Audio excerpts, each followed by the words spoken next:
And we're going to move on to the 45th House District with Barb Anness and Brendan Johnson. To the two of you, you'll each have an opportunity right now to give a quick opening statement, about 2 minutes. We're going to go in alphabetical order. The questions that were asked, we have about 5 or 6 questions that we're going to ask when we get to that segment. And we ask you to keep your answers to about a minute. So Barb, you'll be first up. You have 2 minutes for your opening statement. Thank you, Vaughn, and thanks to the 11th District Dems for hosting this. I'm Barb Anness, and I'm running for the 45th House seat here in Greater Rochester, which is Rochester, Rochester Hills, and 2 voting precincts in southern Oakland Township. I'm a Rochester resident by choice. I've lived here for 23 years with my husband, Tim, and we've raised 2 children in this community.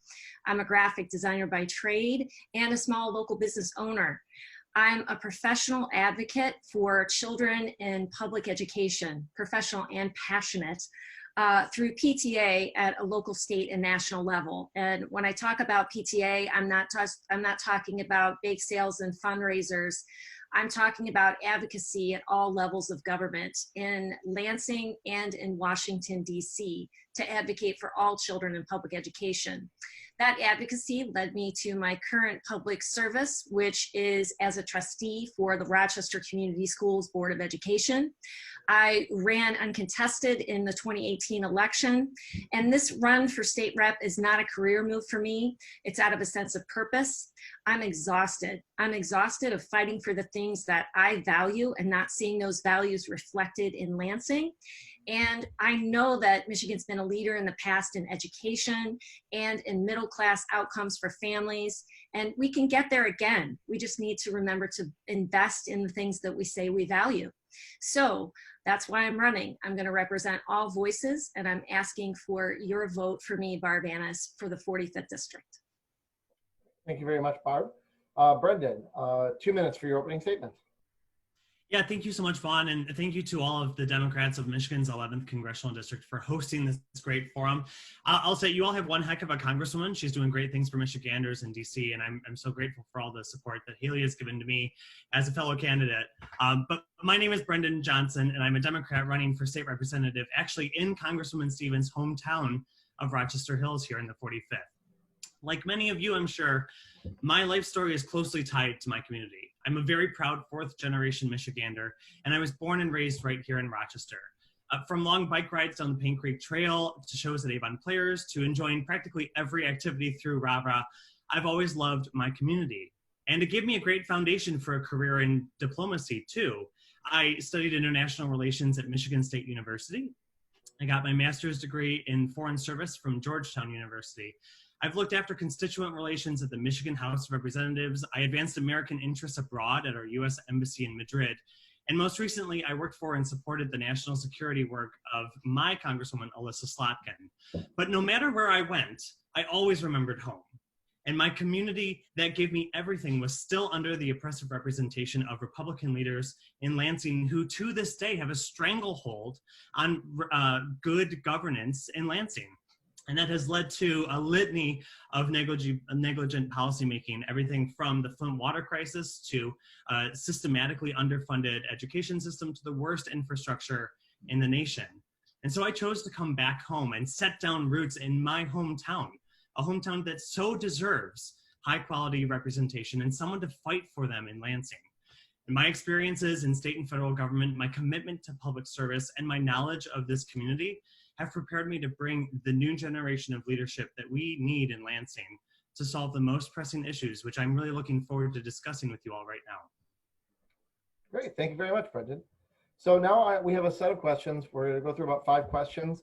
We'll go through those again in alphabetical order. You'll each get a chance to answer. Try and keep your answers to about a minute. And please make sure you can see the timekeeper as she will be signaling to you. So the first question, and this is what we've been asking all of our candidates tonight, if you're elected, what will be your #1 priority and your passion when you take office January 1st, 2021? Barb, you're first. Sure.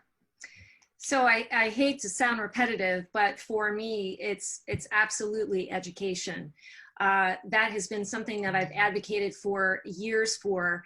And as a current candidate mentioned her displeasure with a lame duck, I have to say that the decisions that I've been seeing made in the area of public education during lame duck sessions over the past decade have been so egregious to the children in the state, and specifically within my own community.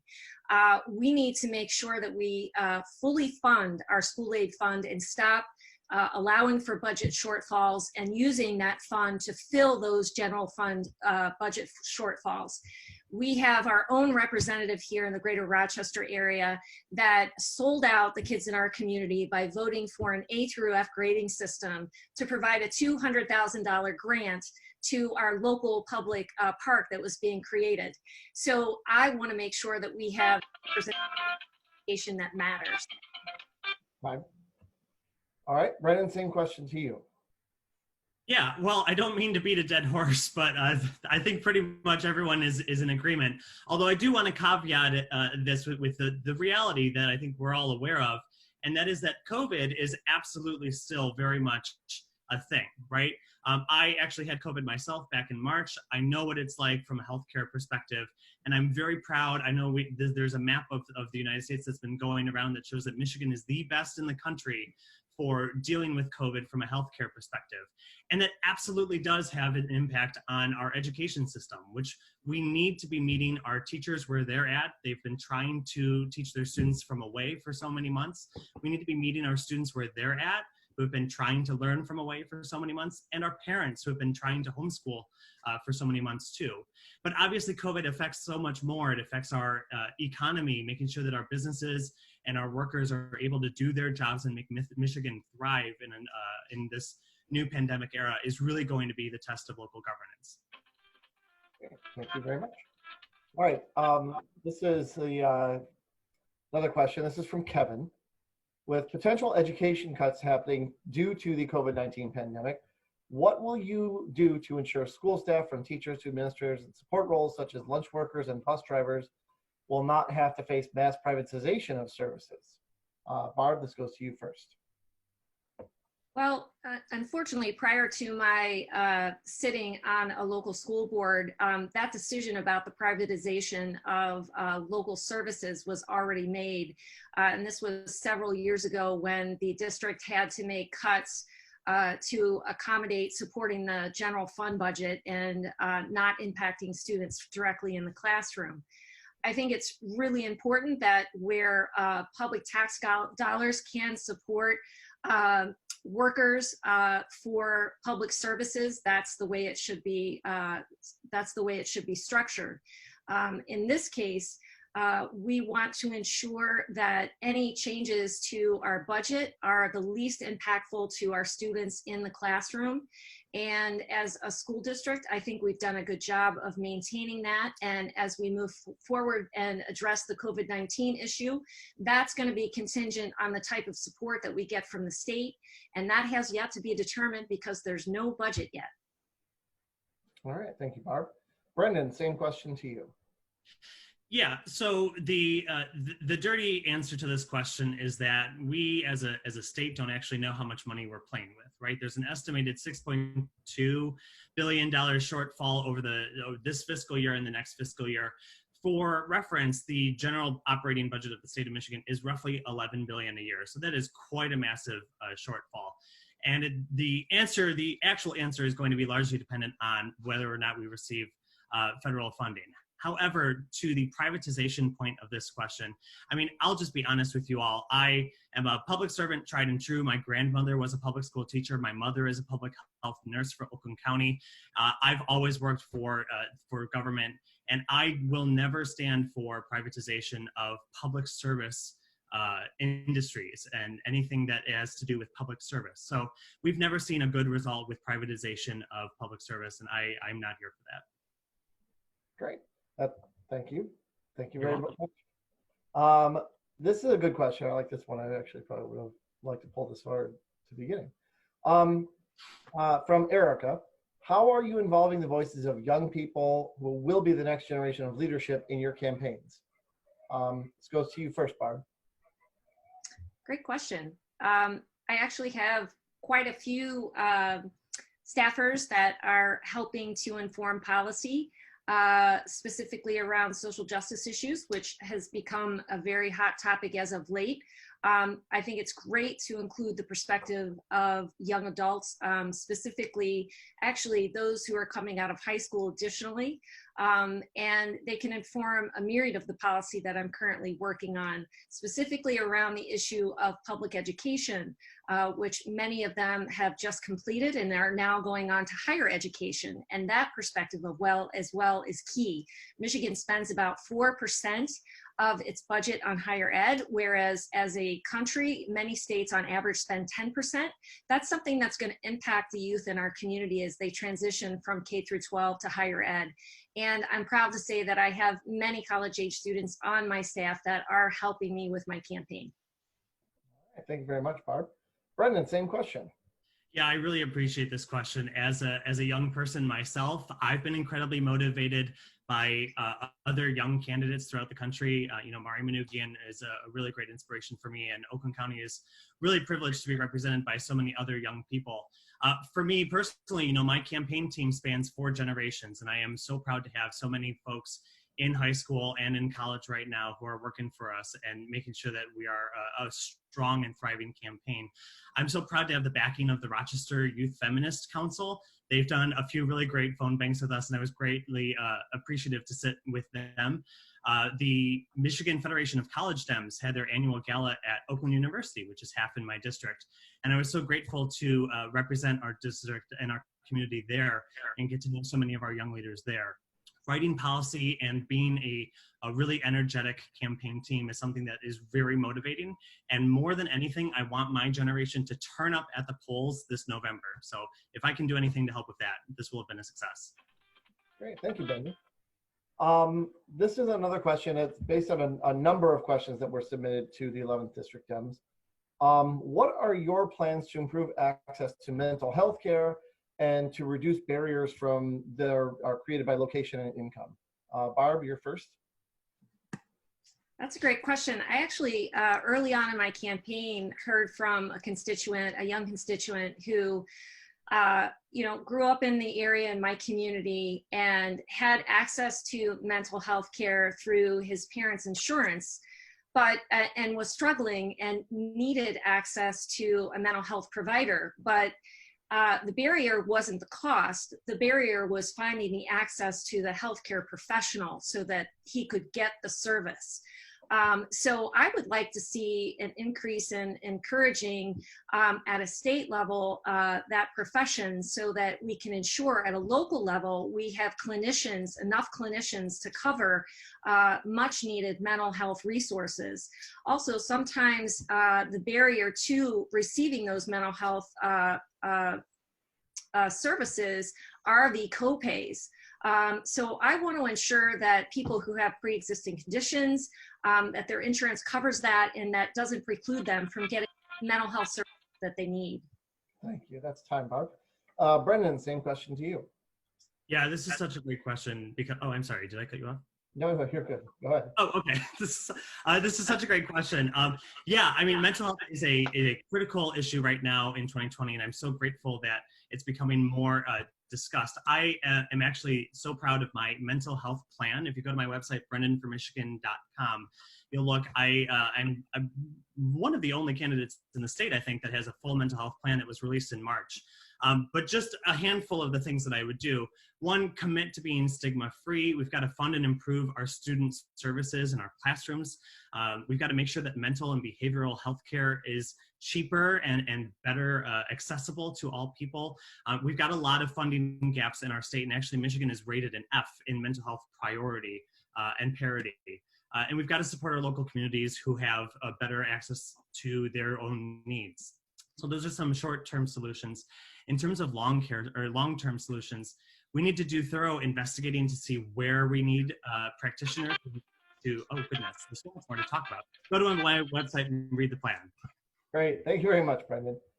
We have about 2 more questions to get to here. First one, before we have closing statements, we have all seen all the protests that have happened over the nation over the past few weeks after the murder of George Floyd. by the Minneapolis police. What are some ideas, some thoughts you have on how we can reduce police violence and reform our criminal justice system? Barb, you're first up. Sure. So I think we need to demand training for de-escalation techniques and restorative justice throughout our society. And that's just not in the area of our judicial areas, but also in education reform. And I'm proud to say, as a school board trustee within Rochester Community Schools, that we are implementing a restorative justice practice at the high school level to mitigate expulsions and suspensions. So there is a path to do that. I also think we need to be stopping immunity for police so that they're not jumping from one community to another after bad behaviors. And we need to reform the criminal justice system and how we are charging people with civil infractions and forfeitures, and over an overhaul of the cash bail bond system. I talked with a constituent recently, and I told him I thought this was a moral issue and not a political one. And he made the point of saying, well, it doesn't change unless you make it a political one. And I said, that's folks in place that have the moral fortitude to make those changes. And that's why I'm running. Great. Thank you, Barb. That's time. Brendan, same question to you. Yeah, thank you. So I'm going to say I am also very proud to have a full police and criminal justice reform plan on my website too. Very proud of this. So I'm going to highlight parts of it, but I will say there's so much to talk about, especially when you get into systemic racism. Please go to my website and read the full plan. But on the police side, we need to be establishing a Michigan misconduct database to actually track when police officers use misconduct. We need to be demilitarizing our police. There's that 1997 program with the Pentagon that allows for police to buy military equipment. We don't need that on our streets. We need to urge our congressional delegation to end qualified immunity. Sadly, that's a federal issue, not a state issue, but it needs to be done. We need to make sure that mental health care professionals are accessible for 911 calls. There's a really great example in Oregon that's saving a lot of money and lives by doing this. On the criminal justice side, we need to end cash bail. We need to use, oh goodness, there's so much more to talk about. We need to end flat rates for civil infractions, outlaw the for-profit private probation services, strengthen the right to speedy trial, and there's so much more, like I said. Would love to talk about this independently. Great. All right. So we have one more question before closing statements, and I'll try to make this one quick. Talking about environmental protection, this is from Sherry in the chat. Talking about the environment has been pushed to the background of our sort of consciousness as we've dealt with the pandemic and then dealt with the racial justice protests for Black Lives Matter. But the environmental issues haven't gone away, and they could be still the biggest issues that we're facing. So what can we do as a state to meet this challenge? Barb? Thanks, Sherry, in the chat. That's a great question. First of all, I would love to see the repeal of the no greater than federal ruling passed back during, again, a lame duck session, which took away Michigan's right to be the best stewards of our water, air, and land, especially during a time when the EPA is so lax in their oversight. It is incumbent on us as Michiganders to be the best stewards of our natural resources. We're custodians of 21% of our fresh water. I believe that water is a human right and that it should be available to everyone, and it should be clean and safe. And I think it's a travesty what happened in Flint. As a mother and as another human being, I know that that would not have happened in my own community. So I'm just outraged that it was acceptable in a poor community of color. That to me reeks of environmental racism, which also is another major issue in our state. Great, thank you, Barb. Brendan? Yeah, so thank you, Sherry, in the chat. I'll say for me, this has always been a top priority. When I launched my campaign, water security specifically was the #1 thing that I wanted to address. It is a morally reprehensible fact that the water wonderland, which houses 21% of the entire planet's fresh water, cannot give it to its own citizens safely. And that's not just in Flint. That's Birmingham, where they found lead poisoning. That's in Rochester Community Schools, where they closed 2 schools for mercury poisoning. This is PFAS contamination on our inland lakes and streams. It's green ooze in Madison Heights. This is high phosphorus agricultural runoff into the Maumee River Basin, which causes those algal blooms in Lake Erie. And there's so much that we actually do need to address. And prioritizing it, I will absolutely commit to you, is something that we need to be doing. This is, everything from Nestle taking too much water because of a loophole in the Great Lakes Compact to, oh my gosh, polluter laws. That's another big thing. Thank you for the question. Great. All right. Now we're going to move to our closing statements. So each of you will have 1 minute for a quick closing statement, and we're going to go in reverse alphabetical order. So Brendan, you'll be up first. Thank you so much again to the 11th District Dems for hosting today. Over the last year, I've listened to thousands of my neighbors here, and I have built the strong campaign needed to flip the seat and finally take back control of the State House for the first time in a decade. My majority female staff spans 4 generations and represents several religions and sexualities, and we are fired up and ready to win in November. I'm so proud to be supported by dozens of elected officials, from Senator Jeremy Moss, Rochester Mayor Pro Tem Dean Babakwa, and Rochester Councilman Mark Albrecht, to community leaders like Lori Goldman, Elizabeth Hauptman, advocacy groups like Run for Something and Victory Fund, and organized labor unions from LiUNA and Teamsters to the building trades, painters, and pipe fitters. I'm the only candidate that has thorough policy plans and is always engaged in a new issue. And this is a critical moment in our country. We can't afford more of the same old, because the same old isn't working. We need a new generation of strong, values-driven leadership to represent my hometown in Lansing, and I believe I'm the only candidate with the experience and momentum to deliver that for you. So today I'm asking you to join in my exciting campaign, and we'll move Michigan forward together on August 4th. Great. Thank you very much, Brendan. Barb, your closing statement?